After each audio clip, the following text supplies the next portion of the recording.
सत्संग वही होता है यहां आने से इंसान को सोची आए, समझ आए, यहां आने से उसका जमीर जाग जाए, यहां आने से उसे सच का पता चले। रजो तमो सतो ये गुण है, सच और झूठ गुणों में आ जाता है। लेकिन यहां जिस सच की बात कर रहे हैं वो सच ओम हरि अल्लाह वाहिगुरु गॉड है।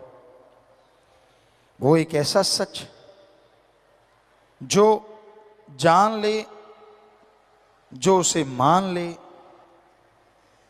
उसके जन्मों जन्मों के पाप कट जाते हैं, उसकी आत्मा पाक पवित्र हो जाती है और वो मालिक की दया में रहमत के लायक बनते चले जाते हैं। तो सच भगवान है, अल्लाह वाहिगुरु राम है। और उस सच से जुड़ना सिर्फ इंसान की फितरत में लिखा है। इंसान ही एक ऐसा शरीर है जिसमें प्रभु का आना पॉसिबल है, संभव है। जो प्रभु का नाम जपे, भगवान का नाम जपे, तो वो कण कण में, जर्रे जर्रे में नजर आते हैं। इंसान के पाप कर्म कट जाते हैं, जन्मों जन्मों की मैल धुल जाती है और वो इस काबिल बन जाता है कि उसके दिलो दिमाग में मालिक की दया में रहमत के नज़ारे मिलने शुरू हो जाते हैं।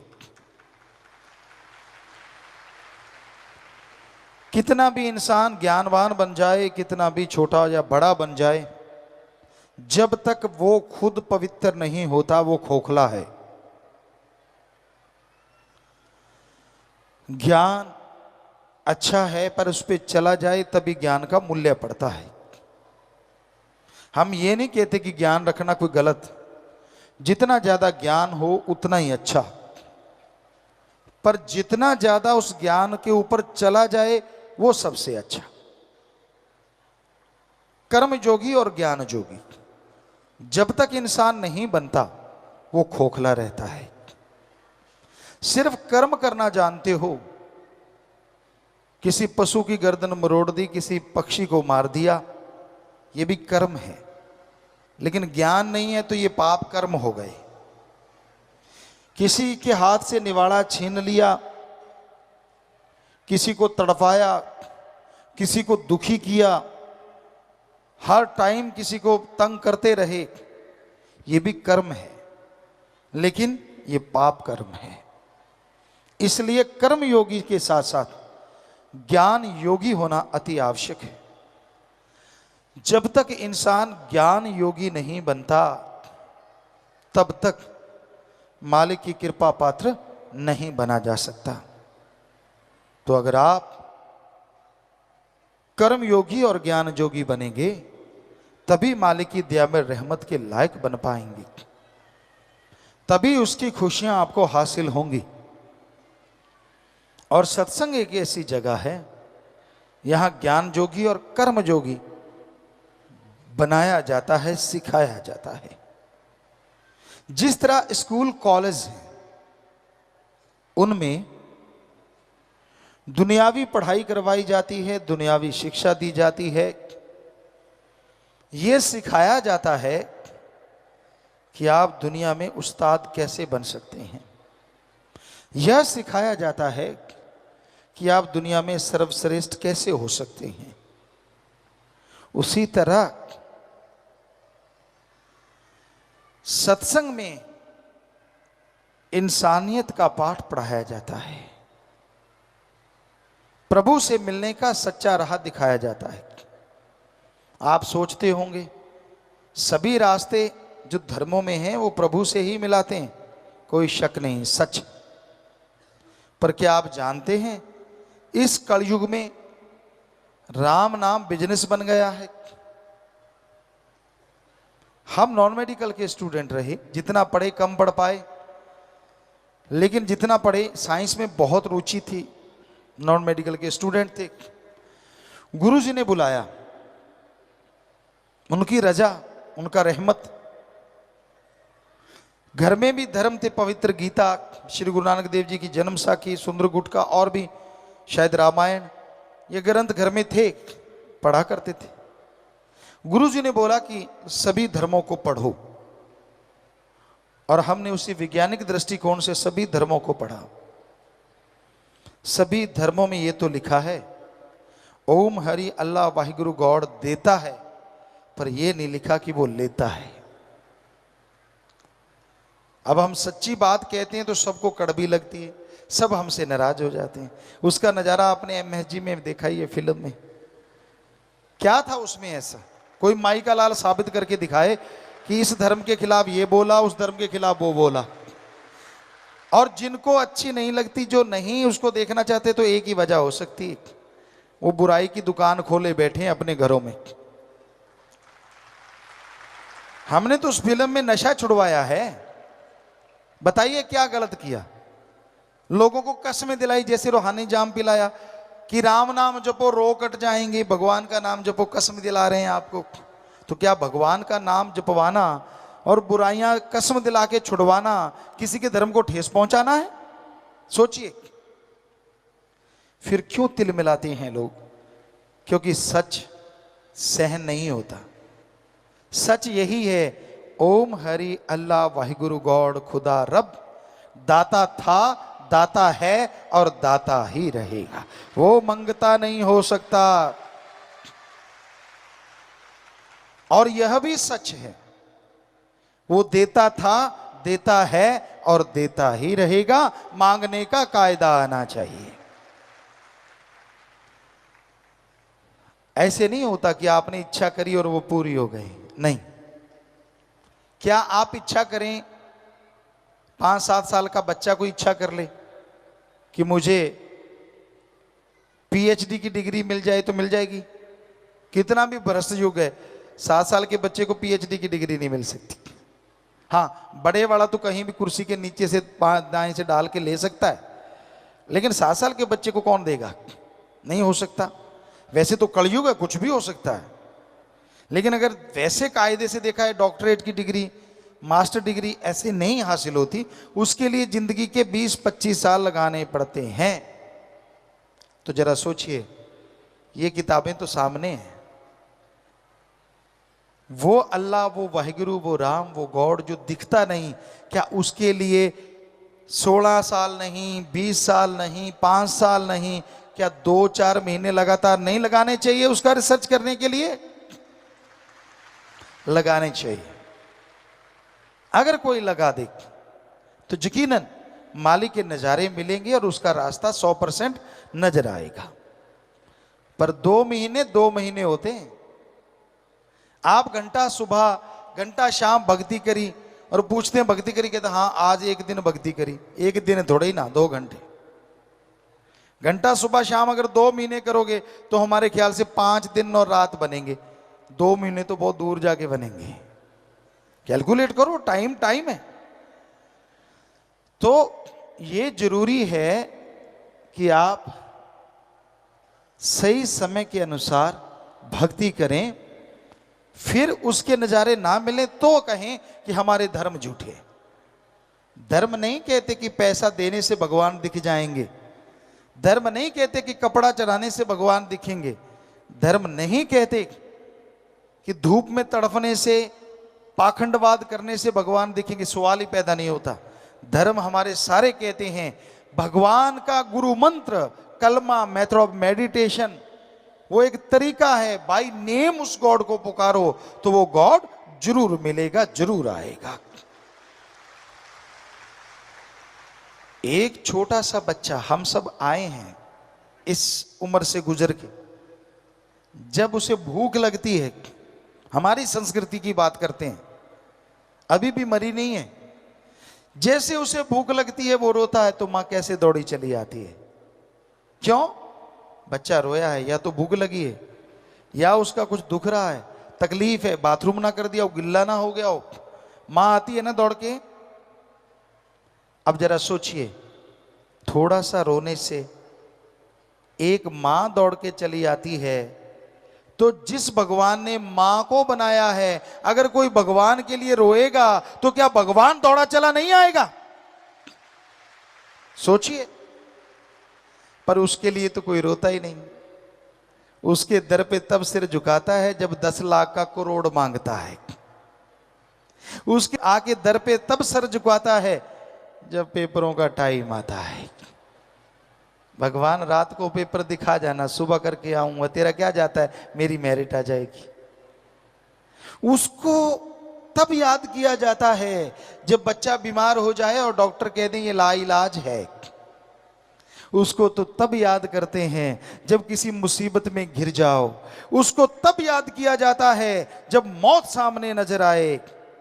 काश सुख के दिनों में उसे याद करो तो दुख कभी आए ना। दुख में सुमरन सब करें, अरे सुख में करे ना कोई।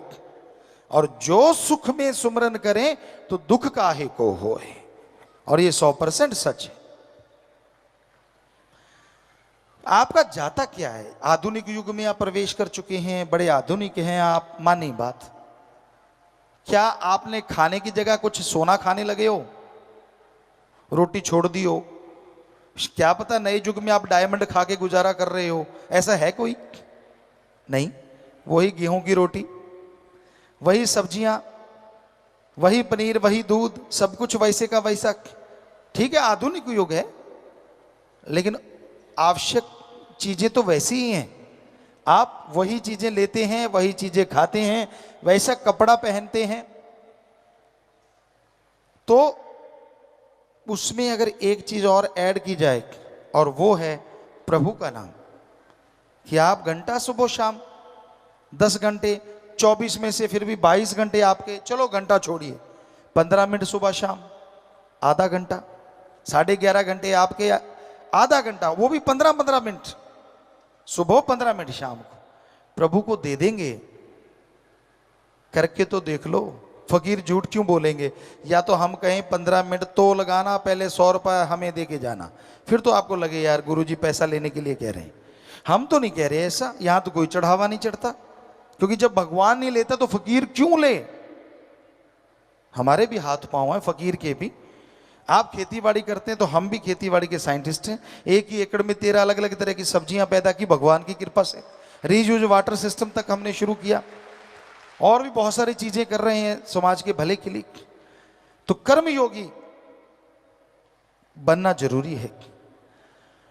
तो मेहनत करके खाते हैं, मेहनत करके खाओ, लेकिन 15 मिनट सुबह शाम अगर प्रभु को दे दोगे तो यकीन मानो कुछ महीनों में ही आपके घर के हालात, आपके शरीर के हालात, दोनों जहान के हालात बदल जाएंगे। दिलो दिमाग में शांति आएगी, आत्म बल बढ़ जाएगा। आप में से आलिम फाजिल होंगे, बहुत पढ़े लिखे विद्वान, बताएंगे वो, और वो जानते हैं अगर आत्म बल बुलंदियों पे हो, हारी बाजी जीती जा सकती है। मौत जैसे भयानक कर्म से निकला जा सकता है। डॉक्टर साहब बैठे होंगे यहां बहुत बड़े बड़े, उनसे पूछ के देख लो, एक मरीज कह दे मैं तो मरूंगा, उसे आप 100% असर करने वाली दवाई का भी इंजेक्शन लगाओगे, 10% काम करेगी। उसी मरीज के अंदर आत्मबल आ जाए कि मैं मरूंगा नहीं, चाहे कोई भी बीमारी है, तो 10% काम करने वाली दवा 100% काम कर जाएगी। बड़े से बड़े साइंटिस्ट से आप पूछ सकते हैं। पर यह आत्मबल प्रभु के नाम से ही बुलंदियों पे जाता है। और नाम जीभा से लेना है, काम धंधा करते रहो। पंजाबी च कहावत है, हथ कारवल ते ध्यान रब यारवल, कि हाथों पैरों से कार्य करते रहो और जीभा से ख्यालों से मालिक का नाम लेते रहो। तो कर्म योगी के कर्म योगी और ज्ञान योगी के ज्ञान योगी। कुछ छोड़ना नहीं, कोई नया धर्म नहीं, कोई नया मजहब नहीं, कोई पैसा नहीं देना, जो मर्जी पहनो, जो मर्जी खाओ, बस बुरी चीजें ना खाओ। ईश्वर को क्या लेना देना इन चीजों से? तो प्यारी सात संगत जियो, ऐसी बातें सत्संग में आओगे तो पता चलेंगी ना। दुनिया में आपको लड़ाने वाले मिल जाएंगे। आपका अच्छा घर है, बाल बच्चे अच्छे हैं, परिवार अच्छा है, आपको क्या लगता है लोग खुश हैं? कोई कोई खुश होगा जिसके अंदर इंसानियत है। ज्यादा तो ये सोच रहे हैं कब आपकी जड़ों में दाती घुसाएं, जड़ें काट दें, आपके बच्चों को गलत शिक्षा। आज लोग दुखी हैं अपने कर्मों से, पर ऐसे भी दुखी देखे हमने जो दूसरों से दुखी हैं। वो कौन है? दूसरों का सुख देख के जो दुखी रहते हैं, बहुत बड़ा तबका आज दुनिया में उन लोगों का भी है कि मेरे पास स्कूटर था, इसके पास साइकिल, इसके पास कार क्यों हो गई। जब भी कार देखते हैं जल उठते हैं अंदर ही अंदर, दुखी होते रहते हैं, परेशान होते रहते हैं। ऐसे भी लोग हैं। खुद को पावर मिल गई, दूसरा खड़ा हो ये उनको गवारा नहीं। ये गांव से शुरू होता है और ऊपर तक जाता है। गांव में यार दोस्त हथकंडे अपनाते हैं और ऊपर वाले एजेंसियां या बहुत तरह की चीजें चलाते हैं। ये हमने महसूस किया है और कर रहे हैं कि नहीं, कोई उठना नहीं चाहिए। अगर उठने नहीं देना तो बुराइयों को मत उठने दो, गलत चीजों को मत उठने दो। नेकी भलाई प्रभु का नाम अगर उठ रहा है, अरे वो तो सबका भला करेगा, आपकी पीढ़ियों का भला करेगा, उसको मत रोको। तो सत्संग में सच की बात समझाई जाती है, सत्संग में राम नाम से जोड़ा जाता है, इंसानियत का पाठ पढ़ाया जाता है। बहुत लोगों को तो इंसानियत का ही नहीं पता। एक बार हमने कुछ बच्चों से पूछा इंसानियत किसे कहते हैं, आगे से जवाब आया, अच्छे पढ़े लिखे, शायद वो कोई इंजीनियरिंग इंस्टीट्यूट था या कोई मेडिकल इंस्टीट्यूट, हमें याद नहीं। कहने लगे गुरुजी इसमें क्या है, एक इंसान है, सारे लोग इंसान हो गए तो इंसानियत होगी। हमने कहा वाह, कमाल की डिग्रियां हैं आपकी। कहते हमें तो इतना ही पता है, आप बता दो इंसानियत किसे कहते हैं। हमने कहा सभी धर्मों का सार निकालें तो इंसानियत कहते हैं किसी को दुख दर्द में तड़पता देख के उसके दुख दर्द को दूर करना या दूर करने की कोशिश करना, इसका नाम इंसानियत है। और किसी को दुख दर्द में तड़पता देख के ठहाके लगाना, यह शैतानियत है। कोई रोड पे घायल पड़ा है, आप गाड़ी में देखते हैं यार हमारा तो नहीं, फिर एक्सीलेटर दबा देते भाग जाते हैं, ये कोई इंसानियत है? ये शैतानियत है हमारी निगाह में। आप बचा सकते थे उसे। और नर सेवा नारायण सेवा धर्मों में भरा पड़ा है, प्रैक्टिकल करके देख लो। किसी बीमार का इलाज करवा दो, सच्चा दान। भूखे को खाना खिला दो, सच्चा दान। प्यासे को पानी पिला दो, सच्चा दान। खून किसी की कमी है, खून दान कर दो, सच्चा दान। मरणोपरांत आंखें दान, सच्चा दान। शरीर दान, सच्चा दान। अरे अंधे को रोड पार करवा दो, सच्चा दान, श्रम दान।